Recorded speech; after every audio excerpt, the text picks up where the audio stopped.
D'accord, Alexander. Parlons de ce qui se passe en Ukraine. Commençons par la situation sur les lignes de front dans le Donbass. Nous avons l'assaut sur Vuhledar. Si nous pouvons l'appeler la prise d'assaut de Vuhledar, vous nous direz si c'est bien ce qui se passe. La situation pour l'armée ukrainienne à Pokrovsk se détériore. À Chassivyar, il semble que l'armée ukrainienne essaye de déplacer des brigades et des soldats vers Pokrovsk et d'autres zones pour combler certaines lacunes. Ces lacunes existent à cause de l'incursion de Kursk. Il semble que tout le monde commence à reconnaître que l'incursion de Kursk, l'invasion, ou peu importe comment vous voulez l'appeler, était une très mauvaise idée. Même Julian Rupke a publié un article l'autre jour disant que c'était une mauvaise idée. C'est pourquoi nous voyons la ligne de front dans le Donbass s'effondrer. Quoi qu'il en soit, discutons de ce qui se passe en Ukraine.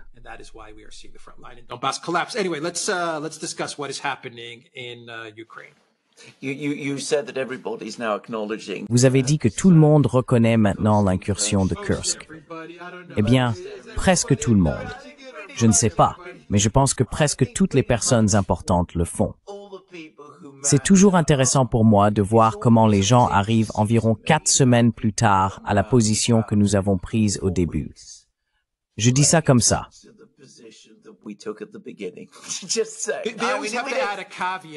Ils doivent toujours ajouter une mise en garde sur le fait que la Russie est en train de perdre, puis ils l'admettront.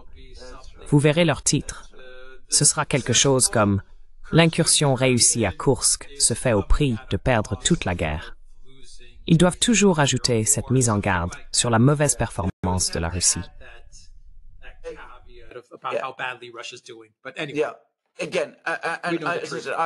Encore une fois, je m'excuse auprès des gens, mais si nous ne mentionnons pas cela, personne d'autre ne le fera. Retournez simplement et regardez nos vidéos d'il y a environ 3 ou 4 semaines. Nous prédisions ce résultat parce qu'il était complètement prévisible. Voici où nous en sommes maintenant.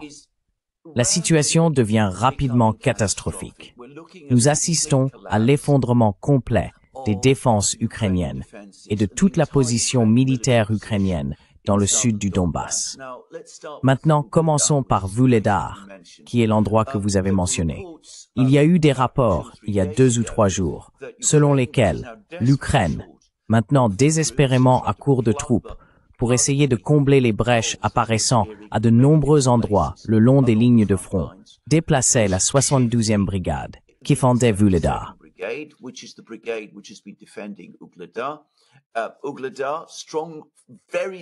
Vuhledar est une position forte, très forte et fortifiée. C'est une ville d'environ 14 000 habitants, mais elle est très dense. Si vous regardez le paysage, c'est une série de très hauts immeubles construits à l'époque soviétique, principalement pour les mineurs de charbon. Ces bâtiments dominent le paysage, ressemblant à une sorte de château au milieu de la steppe ouverte. Cela s'est avéré être une position très difficile à capturer pour les Russes. Ils ont fait des tentatives répétées, mais ont toujours échoué jusqu'à présent. Elle est défendue par la 72e brigade, qui est l'une des meilleures forces de l'Ukraine.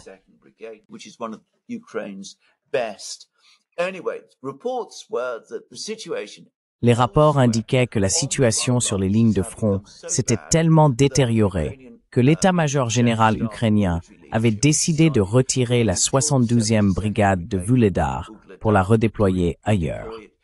Certains ont suggéré qu'elle pourrait être déplacée vers la région de Kursk, mais il est plus probable qu'elle soit envoyée dans la région de Pokrovsk, où un effondrement majeur se produisait. Quelques heures après la diffusion de cette information, les Russes ont lancé une attaque majeure, non seulement sur Vuhledar lui-même, mais aussi sur toutes les positions fortifiées autour. Ces positions étaient sous la responsabilité de la 72e brigade pour les protéger, et sans elle, l'Ukraine perdrait le contrôle de Vuhledar.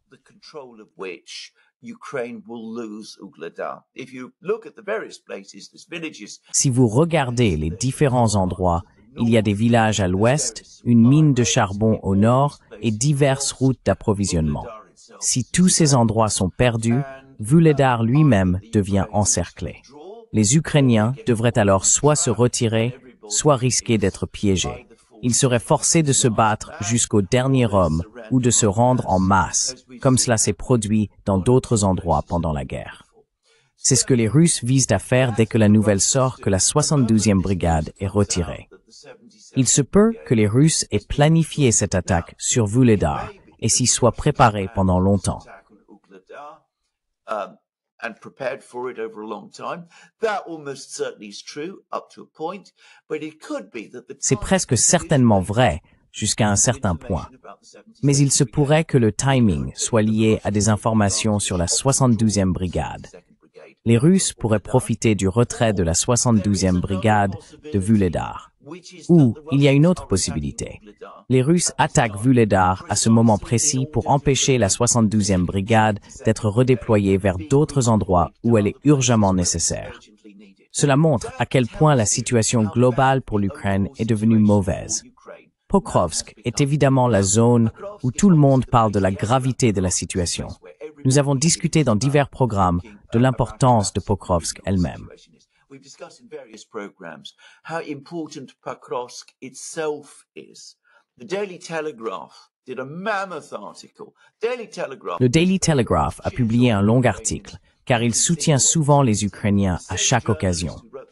Le même journaliste qui a écrit cet article, détaillé sur la crise à Pokrovsk, avait, il y a 3 semaines, publié un autre article discutant de l'échec de l'offensive d'été de la Russie. Cela montre comment même le Daily Telegraph doit maintenant changer de position. Il rapporte que les soldats ukrainiens sont déconcertés par la rapidité des événements et l'ampleur de l'effondrement autour de Pokrovsk. Les Russes attaquent actuellement 2 villes, dont l'une est Selidovo. Les Ukrainiens ont apparemment essayé d'utiliser toutes leurs ressources pour stabiliser la situation à Selidovo.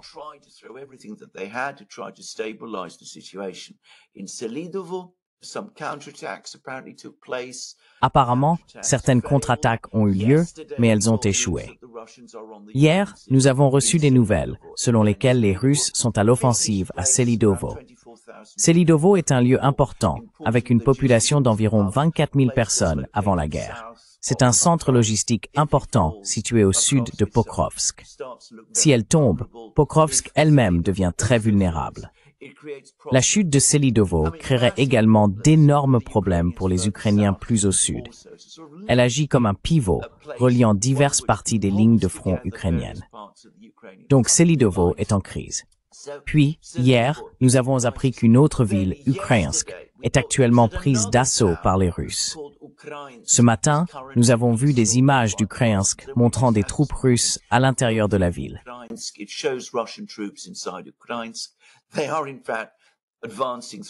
Ils avancent à travers Ukrainsk, une ville d'environ 10 000 habitants. Il n'y a pas si longtemps, il fallait des mois aux Russes pour capturer des villes et des localités comme celle-ci. Maintenant, ils les prennent d'assaut une par une, ou parfois simultanément, le long des lignes de front. Les soldats ukrainiens ont commenté qu'ils ne peuvent pas retenir les Russes. Ils sont trop nombreux et trop bien équipés. Les Russes ont le contrôle de l'air et des systèmes de guerre électroniques, ce qui signifie que les drones ukrainiens ne fonctionnent pas très bien. Les Russes peuvent bombarder des positions à volonté et leurs forces aériennes dominent complètement le paysage.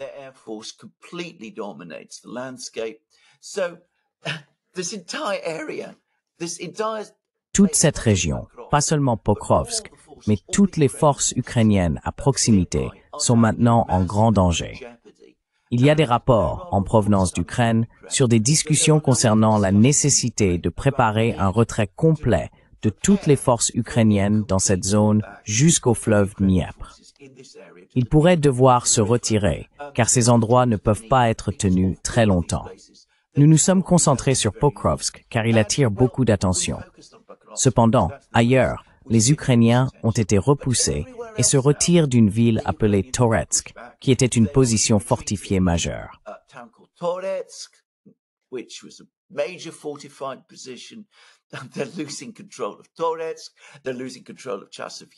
Ils perdent le contrôle de Toretsk et Chasov Yar, une autre position fortifiée près de Kramatorsk et Slaviansk.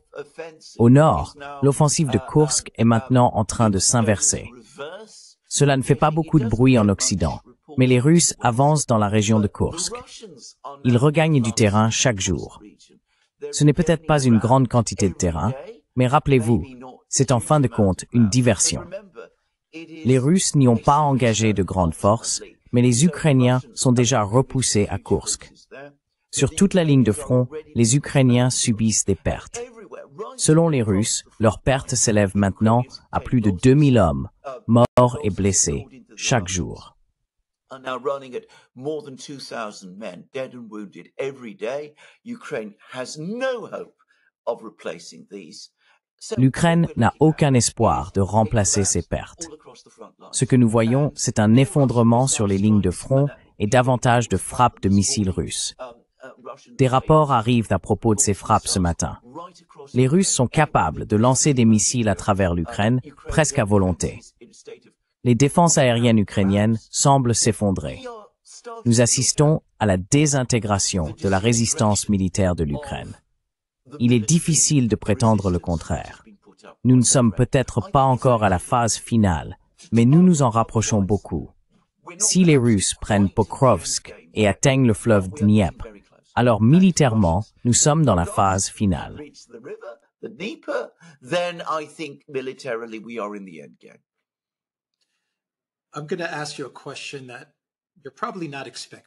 Je vais vous poser une question à laquelle vous ne vous attendez probablement pas.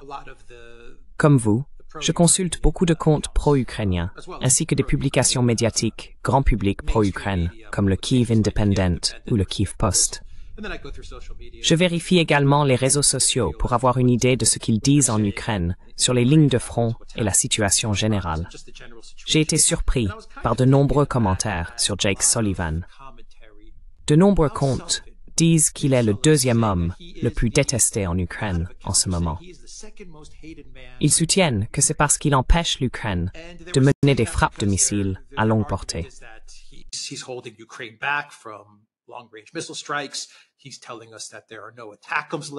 Il dit qu'il n'y a plus d'options d'attaque. Il nous dit que les cibles que l'Ukraine fournit aux États-Unis pour frapper le territoire russe d'avant 2014 sont hors de portée des missiles longue portée américains. Donc cela ne fera aucune différence. Il y a beaucoup de discussions sur le fait que les gens sont très mécontents de Jake Sullivan. Ils croient que les États-Unis et Jake Sullivan empêchent l'Ukraine de remporter la victoire en n'autorisant pas les attaques de missiles longue portée. L'argument, que j'appelle une excuse, est que Sullivan et l'Agence de sécurité nationale craignent un effondrement du régime de Poutine. Il ne s'agit pas de changement de régime.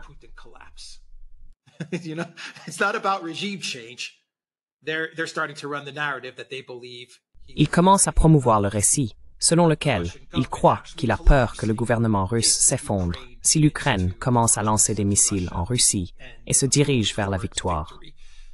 Qu'en pensez-vous? Je sais que dans vos récentes vidéos, vous avez mentionné que Yermak et Umerov, le ministre de la Défense de l'Ukraine, étaient aux États-Unis. Ils étaient à Washington, D.C. et ont tenu des réunions avec Sullivan et son équipe. Nous avons souvent dit sur le Duran que Sullivan est essentiellement le président de la politique étrangère des États-Unis.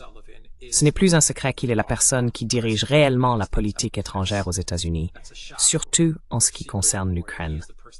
Qu'en pensez-vous?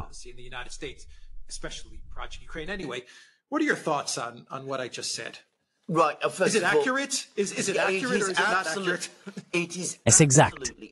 C'est absolument exact. C'est exactement ce qui sort d'Ukraine en ce moment. Il y a un autre récit qu'ils promeuvent actuellement.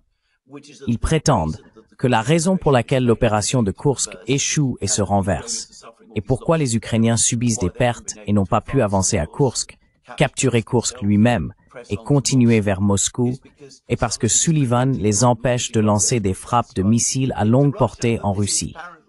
L'argument est que s'ils supprimaient les restrictions et permettaient à l'Ukraine d'accélérer leurs efforts, les Ukrainiens gagneraient. The Ukrainians, of course, would win. And of course, we've had Zelensky talking about his plan for victory. Et bien sûr, nous avons eu Zelensky parlant de son plan de victoire qu'il va présenter à Sullivan et aussi à Biden lui-même. D'ailleurs, Biden est apparemment maintenant principalement absent des discussions. Non seulement sur l'Ukraine, mais sur à peu près tout. Des articles apparaissent à ce sujet, mais nous en discuterons une autre fois. Le plan de victoire qu'ils ont l'intention de montrer à Biden fait partie de la construction narrative. Ils créent le récit d'un coup de poignard dans le dos, suggérant que l'Ukraine aurait gagné sa guerre si ce n'était pour le comportement pusillanime et lâche des États-Unis, des puissances occidentales, de l'administration Biden et de Jake Sullivan en particulier. Biden administration and of Jake Sullivan in particular. So nothing that Jake Sullivan. Donc, rien de ce que Jake Sullivan ou les États-Unis peuvent faire à ce stade ne peut inverser la situation. Jake Sullivan, avec Lloyd Austin, a participé à des discussions. Il y a eu 2 réunions où Umerov a rencontré Lloyd Austin. Yermak, qui est le chef de cabinet de Zelensky, et Umerov ont également rencontré Jake Sullivan. Il était intéressant que Sullivan ait inclus les conseillers à la sécurité nationale de la Grande-Bretagne, de l'Allemagne et de la France dans la réunion.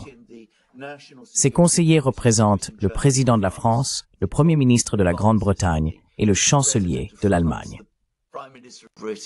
And the Chancellor of Germany to sit in on this meeting. So that tells you, by the way, that he's becoming very nervous. Cela vous indique, d'ailleurs, qu'il devient très nerveux et veut des témoins pour s'assurer que toute l'histoire n'est pas fabriquée. Quoi qu'il en soit, lorsque Sullivan leur dit « Écoutez, ces armes que vous voulez, nous n'en avons pas beaucoup. Nous ne pouvons pas les produire en grande quantité. La plupart des actifs militaires russes sont hors de leur portée. Si nous vous les donnons, tout ce que nous allons faire, c'est énerver les Russes en franchissant leurs lignes rouges. Nous n'allons pas changer les réalités de la guerre. » Sullivan, Lloyd Austin et d'autres disent la vérité aux Ukrainiens.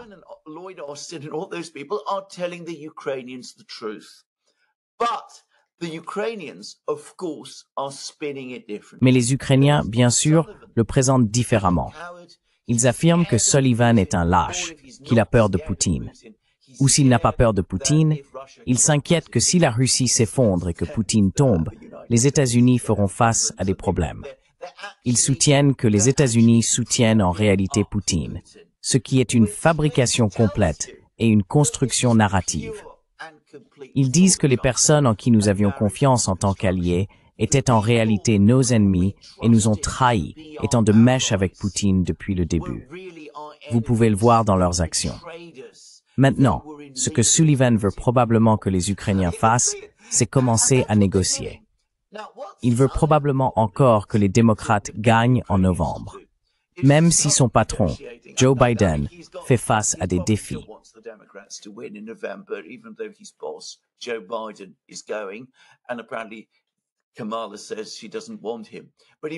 Apparemment, Kamala Harris dit qu'elle ne le veut pas, mais il veut évidemment toujours que les démocrates gagnent.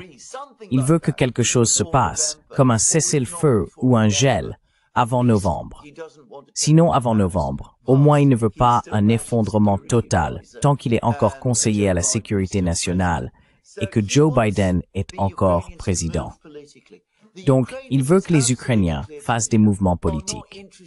Il est clair pour moi maintenant que les Ukrainiens ne sont pas intéressés par des négociations. Au contraire, ils préféreraient un effondrement militaire, mais ils vont le blâmer pour cela. Ce n'est pas l'Ukraine, ni le peuple héroïque d'Ukraine, ou la direction comme Zelensky et Yermak, qui sont à blâmer pour tout ce qui a mal tourné. Ce sont les Américains lâches et leur peur, et le fait qu'ils soutiennent Poutine contre l'Ukraine.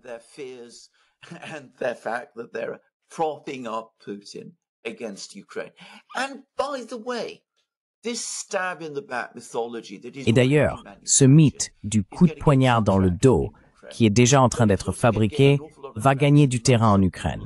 Il va également gagner beaucoup de terrain parmi certaines personnes en Occident. Les néoconservateurs vont presque certainement s'en emparer dans une certaine mesure, probablement aux États-Unis. Vous pouvez déjà le voir être colporté par diverses personnes en Grande-Bretagne également. Il y avait un éditorial dans The Guardian qui a essentiellement repris cette idée bizarre. Il y avait aussi des articles de Dominic Lawson dans The Times, le London Times. Donc, le coup de poignard dans le dos va devenir le récit accepté pour certaines personnes qui veulent prétendre qu'elles n'ont joué aucun rôle dans la chute de l'Ukraine. Ils en blâmeront tous Biden, Sullivan, Lloyd Austin et ceux qu'ils considèrent comme des lâches ou des traîtres à Washington.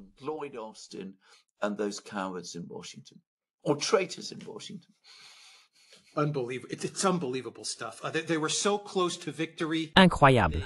C'est incroyable. Ils étaient si proches de la victoire. Ils ont envahi la Russie et étaient si proches de marcher sur Moscou.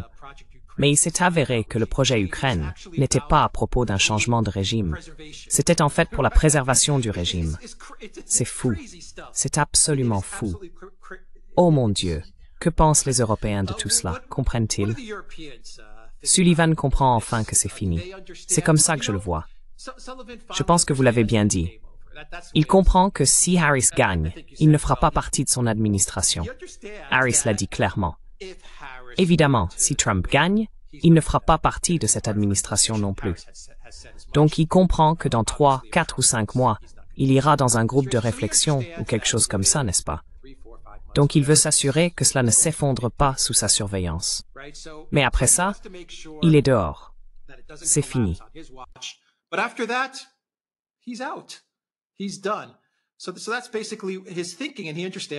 Donc, c'est essentiellement sa réflexion, et il comprend que cette guerre est perdue.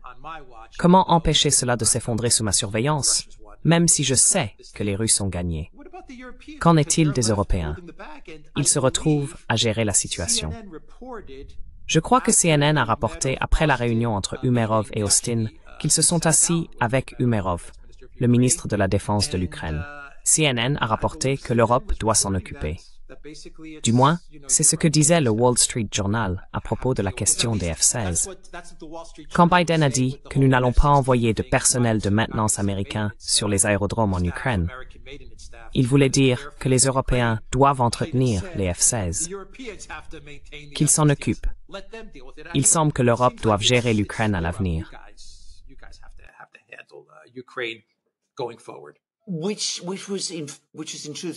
Ce que nous avons commencé à voir il y a quelques mois, les Américains transfèrent la responsabilité de toute la guerre en Ukraine aux Européens. Maintenant, les Européens sont complètement désemparés.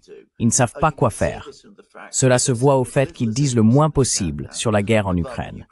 Si vous regardez Ursula von der Leyen, elle passe la plupart de son temps à critiquer Orban lorsqu'elle parle de l'Ukraine. C'est tout ce qu'elle sait faire pour le moment. Ils n'ont aucun plan, aucune stratégie pour cette situation.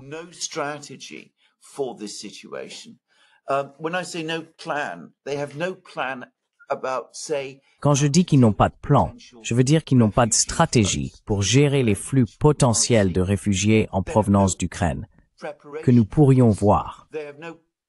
Ils ne sont pas préparés à cela. Ils n'ont aucun plan politique pour y faire face. Militairement et financièrement, ils sont épuisés. Ils n'ont plus d'armes à envoyer. C'est ce que l'Allemagne a dit. Christian Lindner, le ministre des Finances, dit à tout le monde que l'Allemagne est épuisée en termes de ce qu'elle peut faire financièrement pour l'Ukraine. En Grande-Bretagne, l'administration Starmer, dès le début, a fait tout son possible pour réaffirmer son soutien indéfectible à l'Ukraine. Went out of its way to reaffirm its undying support for Ukraine. They invited Zelensky to attend a British cabinet meeting. Ils ont invité Zelensky à assister à une réunion du cabinet britannique. Ils ont fait pression au nom de l'Ukraine pour obtenir l'autorisation de lancer des missiles en profondeur en Russie. Mais en termes d'aide pratique, ils ne peuvent rien fournir. La Pologne est dans la même situation. Ils sont laissés pour compte car ils ne peuvent rien faire comme ils le savent parfaitement. Si les États-Unis ne peuvent pas inverser la situation en Ukraine, les Européens non plus, et ils le savent. Ils ne peuvent pas proposer un plan pour changer la situation, car les moyens pour réaliser un tel plan n'existent pas.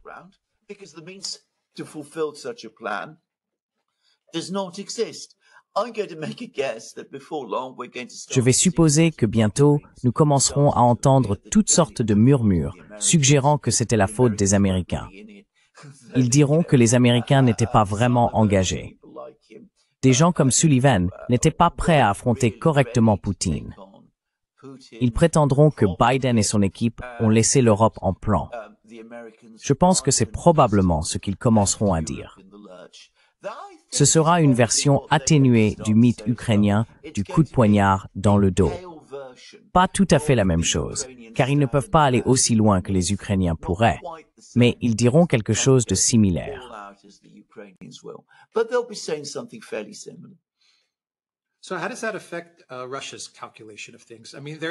Alors, comment cela affecte-t-il le calcul de la Russie? Ils observent tout ce qui se passe. Ils lisent également les médias ukrainiens et les réseaux sociaux. Ils voient le récit qui se construit pour expliquer les défis auxquels fait face l'armée ukrainienne. Que fait la Russie? Peskov a donné une interview intéressante l'autre jour. Il a discuté de divers aspects du conflit en Ukraine et de la position de Moscou, ainsi que de la position de Poutine. Que fait la Russie?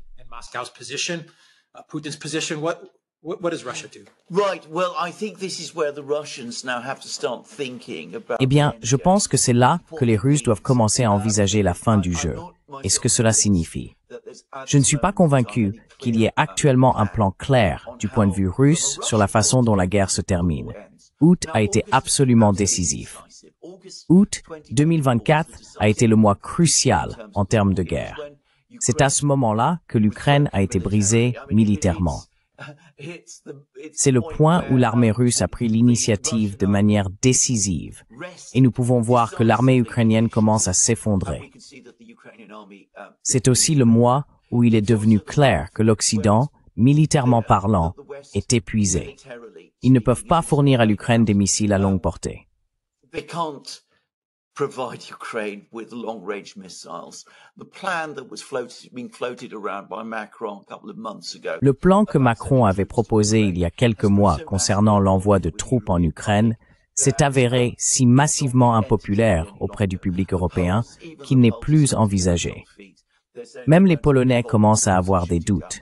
Ils disent qu'ils ne s'impliqueront pas dans l'abattage de missiles russes. Ainsi, les Russes savent maintenant qu'il est extrêmement improbable, presque impossible, que les puissances occidentales s'impliquent directement dans la guerre. Ils savent également qu'ils ont militairement acculé l'Ukraine. Un autre développement en août a été que les Russes ont constaté qu'en attaquant à Koursk, les Ukrainiens ont soulagé une certaine pression sur les Russes en termes de négociations avec l'Ukraine.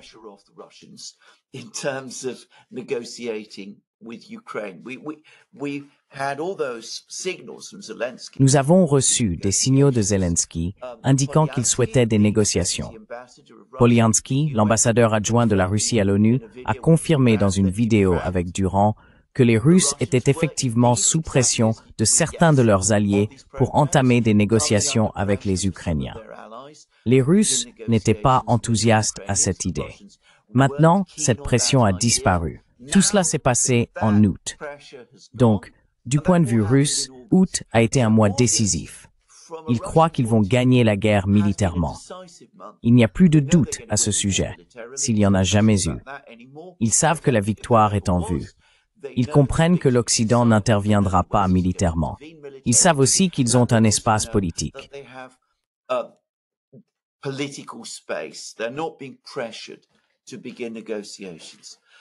Ils ne subissent pas de pression pour entamer des négociations. Alors la question est, que font-ils? Jusqu'où vont-ils aller? Traversent-ils le Dniepr? Ils atteindront finalement le Dniepr. Le traversent-ils? Vont-ils se contenter des 4 régions ou vont-ils en demander plus? Vont-ils à Kiev? Visent-ils un changement de régime à Kiev? À ce stade de la guerre, il semble presque certain que les Russes voudront un changement de régime à Kiev. Ils ont épuisé toutes les options diplomatiques et reconnaissent qu'il est impossible de négocier avec Zelensky. Même dans cette crise, les Ukrainiens ne sont pas prêts à négocier. Les Russes comprennent qu'une sorte de changement de régime à Kiev est nécessaire.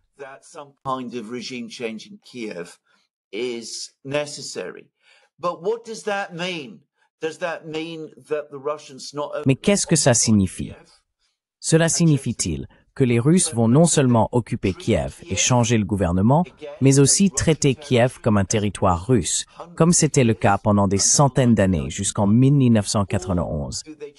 Ou vont-ils essayer d'établir un gouvernement alternatif là-bas? Quels sont les plans à long terme pour l'Ukraine centrale et occidentale? Vont-ils tenter de ramener tous ces territoires dans le monde russe, comme ils l'appellent? Ou opteront-ils pour une solution plus conservatrice, se limitant aux 4 régions, et peut-être à d'autres territoires sur la rive est du Dniepr, peut-être y compris Kharkiv? Ensuite, ils pourraient voir s'ils peuvent trouver un arrangement à plus long terme pour l'Ukraine centrale et occidentale, ce qu'ils savent que la communauté mondiale préférerait.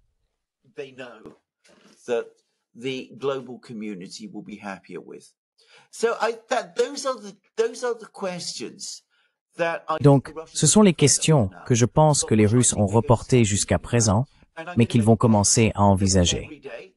Je vais supposer qu'avec chaque jour qui passe, à mesure que l'armée russe avance plus à l'ouest, ceux à Moscou qui croient que la victoire est à portée de main gagneront en influence. Ils pourraient argumenter « Pourquoi devrions-nous nous contenter de moins que nos objectifs maximalistes ?» Cette position, tenue par des personnes comme Medvedev et des membres de l'état-major général, devient plus forte. Nous devrons voir ce que les Russes décident de faire.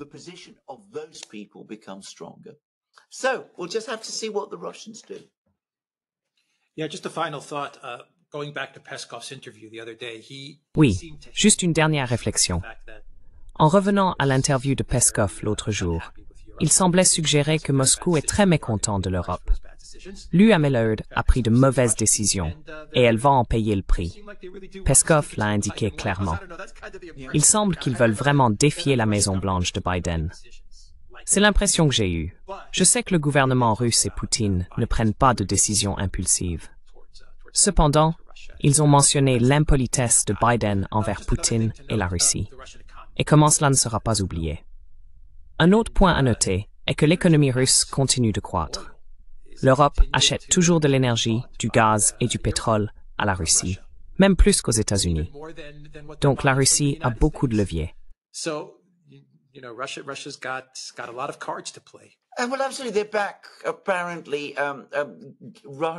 Eh bien, absolument. La Russie fournit à nouveau 15% du gaz de l'Europe. C'est étonnant. Ils allaient mettre fin à toute dépendance au gaz russe. Et pourtant, le gaz russe fait à nouveau partie intégrante du mix énergétique européen et continuera de l'être. Du point de vue russe, ils détiennent toutes les cartes maîtresses. Le point est qu'ils doivent jouer ces cartes avec soin et habileté. L'émotion joue un rôle dans la prise de décision russe. Personne ne devrait penser que ces gens sont simplement des machines à calculer sans sentiment. Ils sont furieux contre Biden.